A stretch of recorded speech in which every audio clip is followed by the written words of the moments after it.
Hello student, welcome to my Prayas channel. आपका इस channel पे स्वागत है। आज हम एनसीईआरटी सार संग्रह में फिजिक्स चैप्टर को पढ़ेंगे। और कुछ स्टूडेंट का कमेंट था कि मैम ये कौन सा बुक है, तो ये एनसीईआरटी सार संग्रह है जो महेश कुमार बर्नवाल की बुक है। आप लोग देख भी सकते हैं, ये महेश कुमार बर्नवाल का बुक है। और ये एनसीईआरटी सार संग्रह 6 to 12 है। इसमें 1 लाइनर है और ये सभी कॉम्पिटिटिव एग्जाम के लिए बहुत इम्पोर्टेंट है। और इससे किसी भी बीपीएससी की कोई भी स्टूडेंट बीपीएससी की तैयारी कर सकते हैं। तो देखेंगे स्टूडेंट, चैप्टर क्या पढ़ेंगे फिजिक्स में। आज हम लोग हीट एंड थर्मोडायनेमिक्स, इसको हिंदी में बोलेंगे ऊष्मा एवं ऊष्मा गतिकी। तो इसमें क्वेश्चन देखेंगे स्टूडेंट कि क्या क्या क्वेश्चन बन रहा है। तो हाइड्रोजन से भरे हुए गुब्बारे को पृथ्वी से छोड़ने पर गुब्बारे में क्या परिवर्तन होगा। जब हाइड्रोजन से आप लोग भरा हुआ गुब्बारा को लेंगे और उसको पृथ्वी से छोड़ेंगे तो इस पे क्या परिवर्तन होगा, यही पूछ रहा है। तो गुब्बारे के आयाम में वृद्धि होगी, मतलब इसके जो गुब्बारे का डायमेंशन होगा उसमें वृद्धि होगी। अगला क्वेश्चन देखेंगे, तेज हवा वाली रात्रि में ओस नहीं बनने का क्या कारण है। तो बाष्पीकरण की दर का तेज होना। तेज हवा वाली रात्रि में ओस नहीं बनने का क्या कारण है, बाष्पीकरण की दर का तेज होना। कमरे में रखे रेफ्रिजरेटर का दरवाज़ा खोल देने पर कमरे के तापमान पर क्या प्रभाव पड़ेगा। अगर कमरा में आप लोग रेफ्रिजरेटर को खोल देंगे तो कमरे का तापमान है जो बढ़ जाएगा। वह थर्मामीटर जो 2000 डिग्री सेल्सियस मापने हेतु उपयुक्त हो उसे क्या कहा जाता है, पूर्ण विकिरण तापमापी, या इसको पायरोमीटर भी बोला जाता है। तो आगे देखेंगे स्टूडेंट, मेजरमेंट ऑफ टेम्परेचर, जिसको बोलते हैं तापमापन। तो मापन में क्या क्या आता है, फ़ारेनहाइट, सेल्सियस, केल्विन। तो फ़ारेनहाइट में हिमांक कितना होता है, जिसको फ्रीजिंग पॉइंट बोलते हैं, इसको 32 डिग्री फ़ारेनहाइट। और इसका बॉइलिंग पॉइंट होगा 212 डिग्री फ़ारेनहाइट। और सेल्सियस का हिमांक होगा 0 डिग्री सेल्सियस और इसका क्वथनांक होगा 100 डिग्री सेल्सियस, जिसको हिमांक को इंग्लिश में बोलेंगे फ्रीजिंग पॉइंट और क्वथनांक को इंग्लिश में बोलेंगे बॉइलिंग पॉइंट। और केल्विन को 273 डिग्री केल्विन और क्वथनांक में होगा 373 डिग्री केल्विन। तो इसको एक बार फिर से रिवीजन कर लेंगे। तो फ़ारेनहाइट का कितना होगा freezing point student, 32 degree Fahrenheit. और क्वथनांक का कितना होगा 212 डिग्री फ़ारेनहाइट। और सेल्सियस को कितना होगा हिमांक 0 डिग्री सेल्सियस और क्वथनांक को 100 डिग्री सेल्सियस।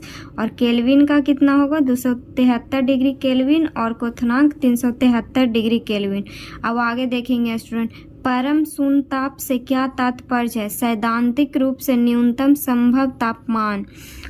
स्वचालित इंजन में हिमरोधी के रूप में किस पदार्थ का प्रयोग किया जाता है, एथिलीन ग्लाइकॉल का।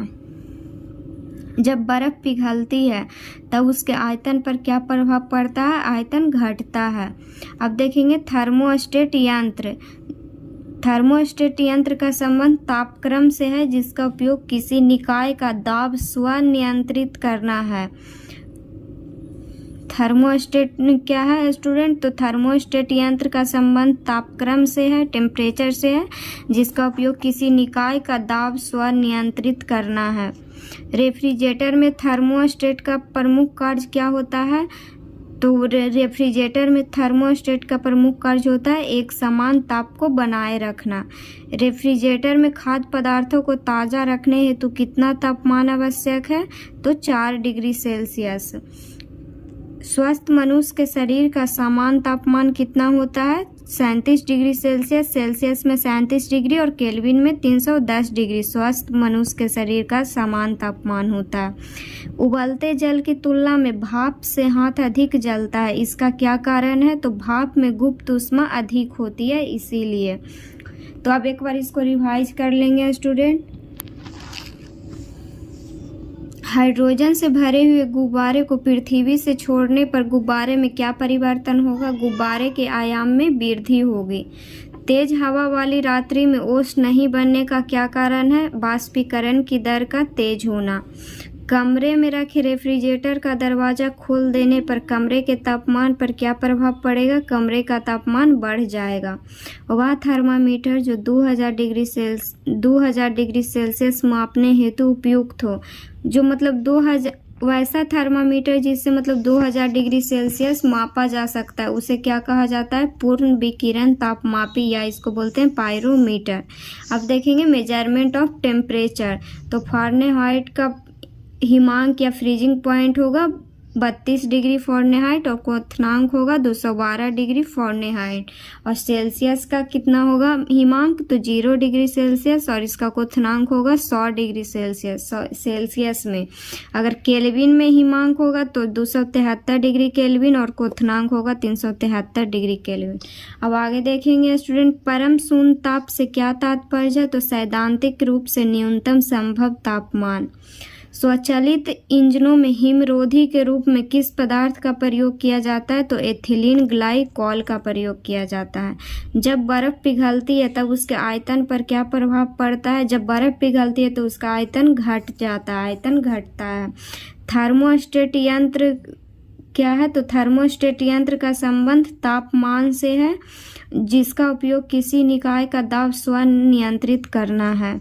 रेफ्रिजरेटर में थर्मोस्टेट का प्रमुख कार्य क्या होता है? तो रेफ्रिजरेटर में थर्मोस्टेट का प्रमुख कार्य होता है एक समान तापमान को बनाए रखना।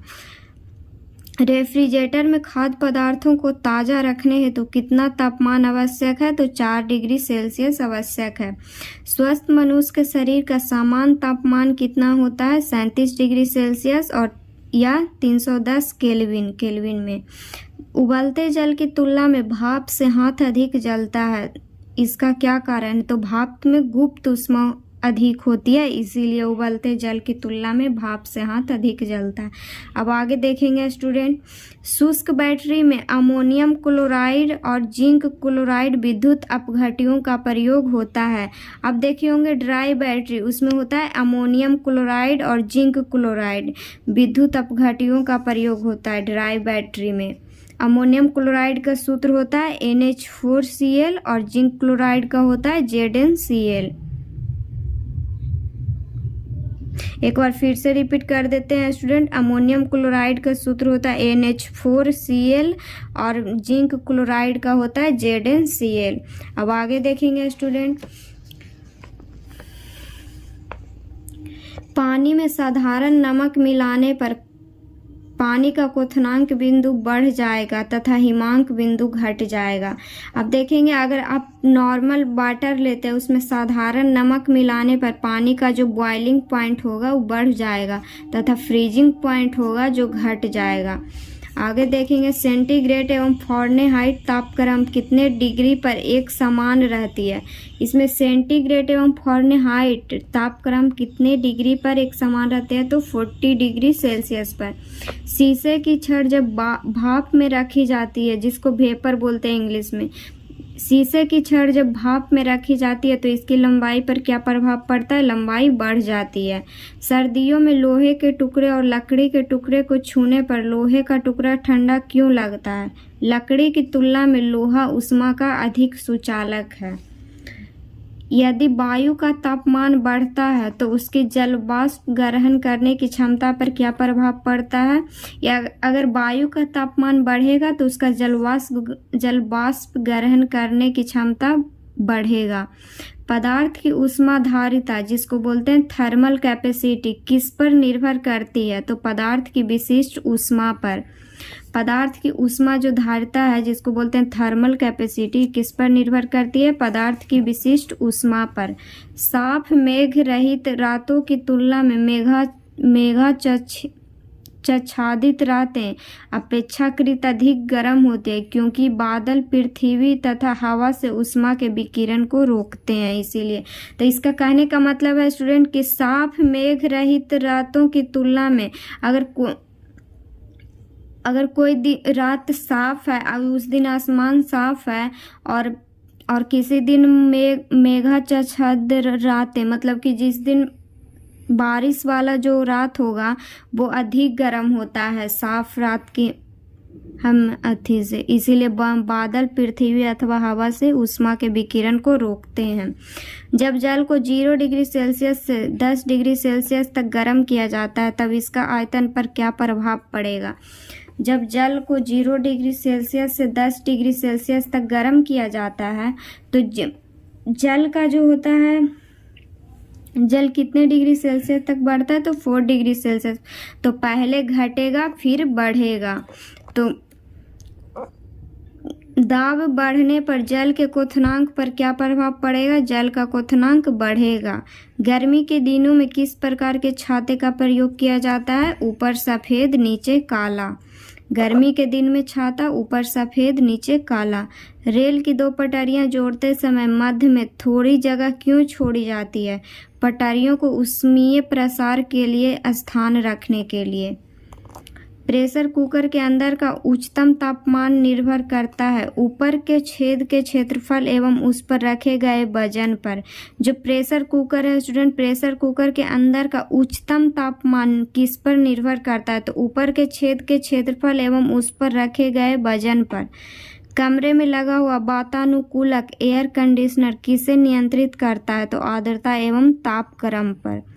अब देखेंगे चालन के अनुप्रयोग। शीत ऋतु में लकड़ी व लोहे का ताप समान होने पर भी लोहे की कुर्सी अधिक ठंडी लगती है।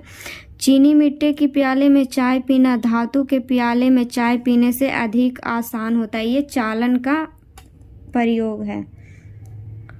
तो आज इस वीडियो में इतना ही है स्टूडेंट। अब इसमें कुछ और क्वेश्चन बच गया है, वो कल पढ़ेंगे।